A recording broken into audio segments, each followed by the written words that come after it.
د افغان بسیم مخابراتي شرکت مسؤلین وایي د خوست ښار مرکزي برخه کې خپلو مشتریانو ته د اسانتیاو لاخو خدماتو ترسروي په موخه یوه نوې څانګه پرانسته چې له دې سره به د دغه مخابراتي شرکت خدمات لا چټک او خلکو ته به لا اسانتیا رامنځته شي. د موقعیت له نگاه نه چرته وایم بالکل دا مرکزی نقطه ده د شهر ټوله ګڼه ګوڼه په دې نقطه نه ده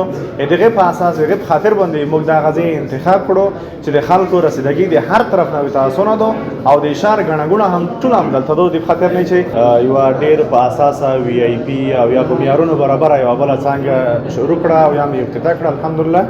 چې د دې سره به د مشتریانو خدمات نور هم ښه شي یعنی د عوامو دپاره او یا د مشتریانو دپاره به پر وخت رسیدګي کېږي او د دوی ستونزو ته پر وخت ځواب ویل کېږي.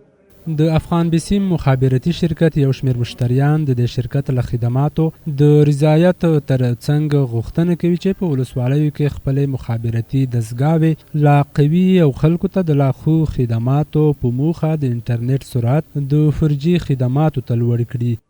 هغه دستګاه چې افغان بسیم په ولسوالیو کې لري مرکز کې مشکل نشته لشکي کوي کې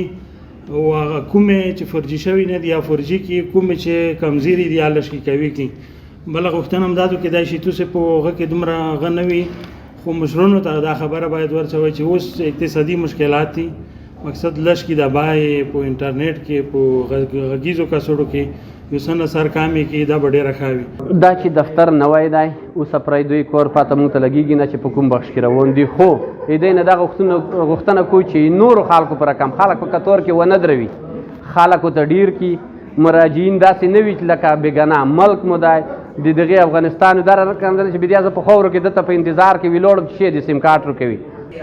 د افغان بسیم مخابراتي شرکت مسؤلین وایي د خوست ښار سربیره د دې ولایت ولسوالیو کې هم مشتریانو ته د اسانتیا او غوره خدماتو ترسره کېدو په موخه فعالې څانګې لري او دوی زیاتوي چې د امکاناتو په شتون کې به د خپلو خدماتو ښه کېدو ته ژمن پاتې شي.